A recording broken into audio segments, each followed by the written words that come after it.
work at Mollie. Mollie is a payments company, Amsterdam-based, founded by Ali and Mollie about 15 years ago. And at Mollie, actually I'll start how I started my career. I started in consulting, talking to banks. Then I went to private equity, did that for 5 years, and then somehow ended up in the world of tech. So I've done a bit of finance and a bit of tech, so Fintech is, and embedded finance is close to my heart.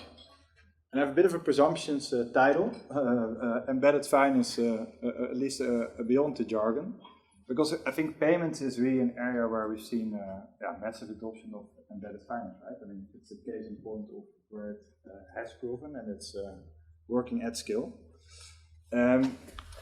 So what I do at Mollie, I'm responsible for our embedded finance products. So we embed payments with SaaS, marketplaces, e-commerce platforms. And it's actually the majority of our business, so we'll talk about that. I can go to the next slide myself.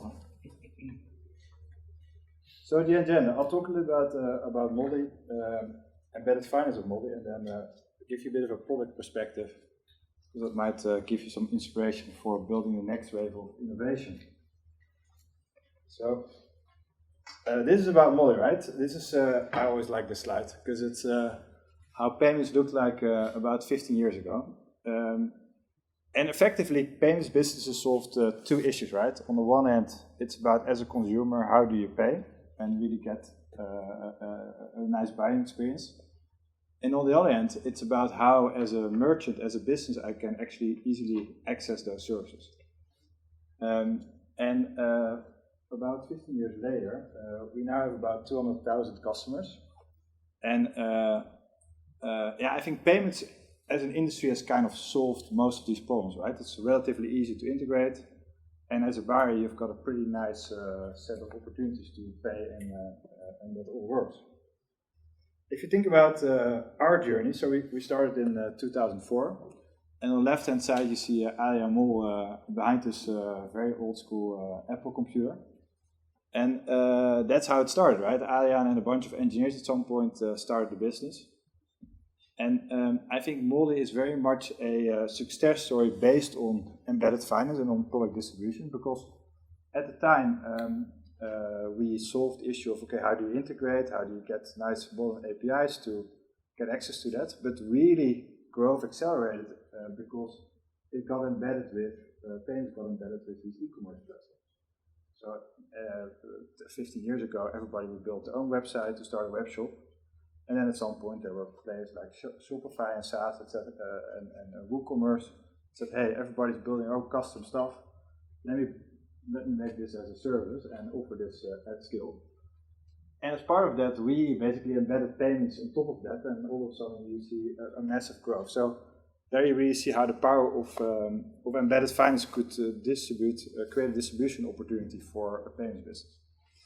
We kind of kept on growing with a lot of payment features, right? We moved to a bunch of new markets. And if I look at what's happening, where I see the next wave of growth beyond e-commerce that will keep on thriving, is that you see that there's a bit of a proliferation in a number of channels from not only these big e-commerce platforms, but also SaaS solutions that are offering a solution to a restaurant business to first make a reservation, pay that reservation, and you walk into the restaurant, and at some point I'm sure you don't have to pay anymore at the counter, but you just walk out because they already have your information. They maybe stored your card details somewhere, and you can kind of see how that will transform the business of a ordinary restaurant owner. And I think e-commerce is very early on that adoption case, right, where SaaS has worked at scale, and now I believe that over time you'll see multiple different industries getting transformed, and payments will be a part of that, but there's also many other embedded finance products that will deliver really nice experiences. If you think about embedded finance, and if I think about the distribution, I think you need to do two things, right? You need to build different, like it's basically a product thing, but it's also a distribution. I try to kind of map those out with some examples of what we do at Mollie. On the left-hand side, you see a product that I actually worked on. It's called Mollie Capital, and it's essentially offering lending to these 200,000 businesses. And we basically make it very easy.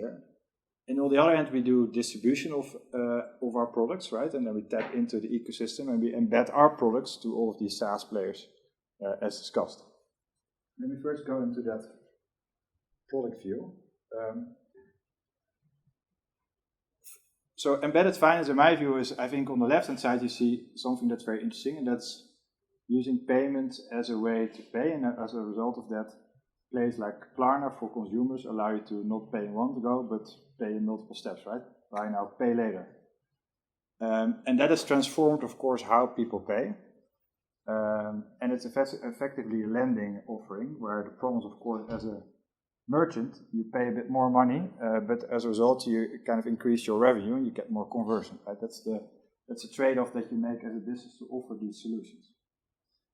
That is evolving from a consumer play towards a business play, right? So there's many players, Billy, Biller, there's a bunch of Hoku, Mondu, that are now saying, hey, we can use the same solution that these B2C businesses have done to basically make that purchase journey of the consumer. We can do the same things for businesses. And with the adoption of digital channels, online marketplaces where businesses meet each other and go online, you see that there's of course a discrepancy from a buyer that needs to buy something and a seller that says something. There's typically a financing gap, and there's opportunities for these players to offer new solutions. And that's also a very interesting use case of embedded finance.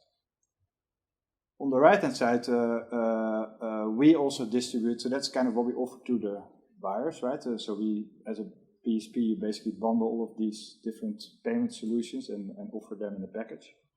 On the right-hand side, I show the capital example, where we've kind of built quite a large lending book over time now with offering embedded finance, embedded lending, right? So the promise there is really you can quite easily get money with a very seamless process, and it works. It doesn't work, of course, for a loan of 10 million or 100 million, but it does work quite nicely for anywhere up to $1 million, I would say, where you really seamlessly at the software of choice, EA, in this case for an e-commerce merchant or a user using Mollie, you can kind of easily get and buy something that was beyond payments. You actually buy now a loan, and that propels your business going forward. And I think that's, of course, a very nice use case. And this is also where I think Mollie has quite an interesting advantage to play in this. It's like a little to play in this field, because we have, on the one hand, we can innovate products towards our own customers, these 200,000 businesses. But on the other hand, we can kind of take those learnings and offer that as a service and embed that to other platforms and other providers. That's kind of the next thing that I want to talk about. I always love this because I'm always trying to push for a distribution and the importance of that at Mollie. Reid Hoffman was the founder of LinkedIn. He's part of the PayPal mafia and a venture capitalist. And yeah, his quote says quite a lot, right? I think having a great product is important, but distribution is equally or maybe even more so important. And I think the story of Mollie really tells it, right? Just offering a simpler way to integrate with APIs was a very important way to grow, but to do that at scale, you need smart ways of having distribution. And for us it was e-commerce platforms, SaaS players, and all these vertical and horizontal type of platforms that we're tapping into. And we do that with our connected product. If you think about a really important player that's doing this is Shopify. The yellow bars here are what they really earn with their subscription model, right? So they, I think it's almost 80% of our businesses now ancillary services. So they've transformed themselves from just offering a product and they get paid every month to a true fintech powerhouse, where payments is one of the main driving forces, but they also do lending products, etc. And the reason this is such a powerful model for these platforms is that it really changes your business model, and it's from a kind of a barrier to sell an expensive subscription. You can now go to activity-based pricing or usage-based pricing, and that's a very powerful model. And in our industry, we therefore see that all of these SaaS players are kind of copying that, and we as a payment service provider enable the infrastructure for them to do that, to kind of go from a regular fee to a transactions-based monetization business model. And that will transform and I think enable also a lot of other use cases.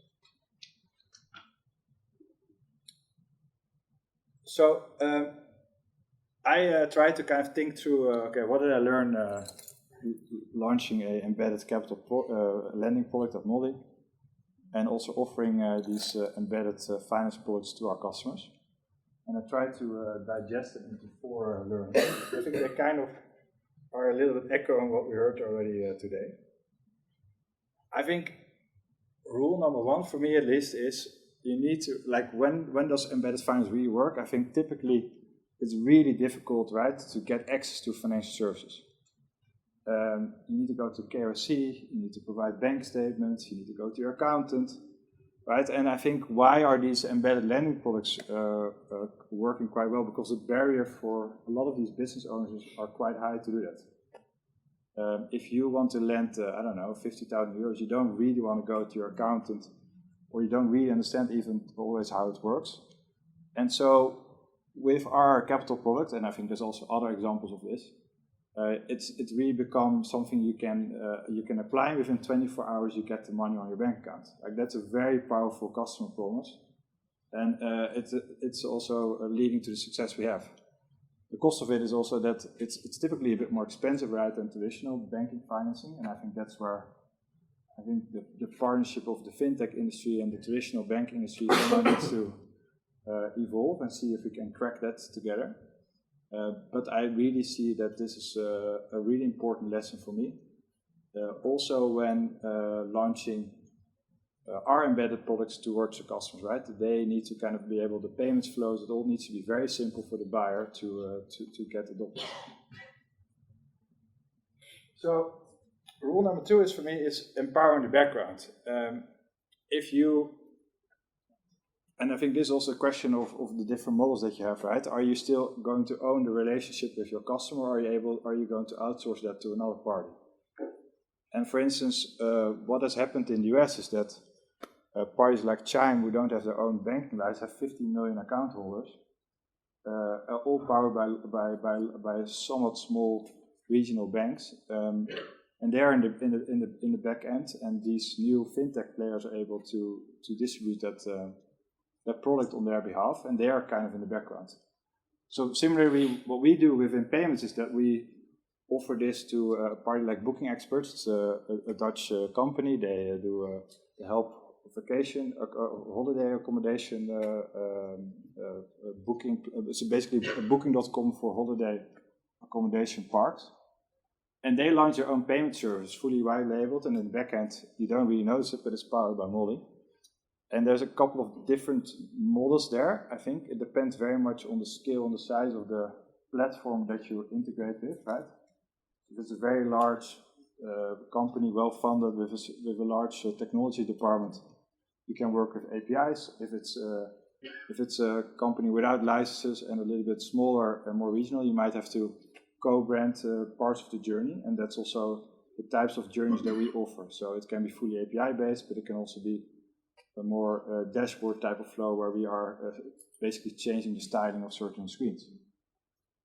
But it's really important, I think, to any of the platforms that want to go and expand their service offering, that they want to be the star of the story, right? And they don't necessarily want to deal with 5 different brands when offering to the customer, because it becomes complex quite quickly. Rule number 3 for me is simple implementation, right? I think one of the reasons adoption has been quite low is also it's not so easy. It's not always a top problem for these for a platform, right, to embed a financial service product. And even if it's so, like when I was also, we also partnered up with different parties, right? Some of the players that want to work with us sometimes have very old school technology, and you don't have modern APIs, and the documentation is a mess, and you completely get lost there, right? And I think the people that are now trying to adopt these new services are relatively early adopters, right? So they will be more technology focused. And I think it really is important to offer a really strong developer experience and a lot of modern API and other capabilities to make implementation and figuring out how to build the technology and adopt it finally easy. So at Mollie we kind of do this with, I made a screenshot here of a Discord channel where we kind of chat with these developers, and it's quite fun to see how kind of niche or somewhat larger players then interact with you and quickly can kind of go to market. And then finally, partner first approach, which I also saw. I love this this book of Crossing the Chasm by Geoffrey Moore in 1991, and he had this model, right, about if you build a new technology product, how you go from early adopters to the laggards. And I think we're relatively strong on the left, right, depending on the product. So I think it's clear that with payments we're in orange or red, right? I think it's been there. It's accessible, it's distributed at scale, so that kind of seems to work. Lending is a use case which you kind of see getting quite a lot of traction, right? So I think we're somewhere in the middle. And then there's a lot of use cases that are still much more proven and unproven and need a lot of need a bit more proof points.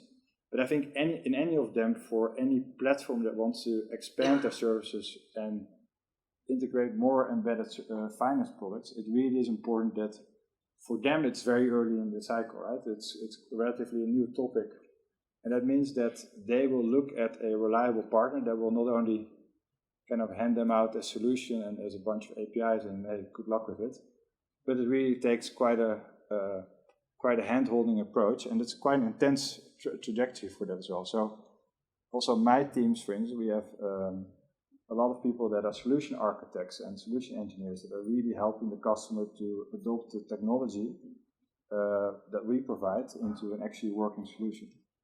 And I think those teams are very essential to get these type of products to work. So those were 4 of my learnings. If I think about fintech versus banks and where kind of the matches, I think one of the very interesting cases is to, well, one, I think some interesting dynamics are happening. We're talking, for instance, to more old school banks to embed our payment solutions into their offering. So things seem to go around, right? It used to be with the payments, with the banks, then these fintechs came up. And now sometimes we're talking about offering our technology stack back and integrate it to the bank, where they become a distributor of the fintech, which is funny, I think at least. But on the other hand, what you also see is that I think a lot of and I think the US is much stronger in this than we are, at least here in the Netherlands/Europe. There are quite a lot of instances where I think teaming up would make sense,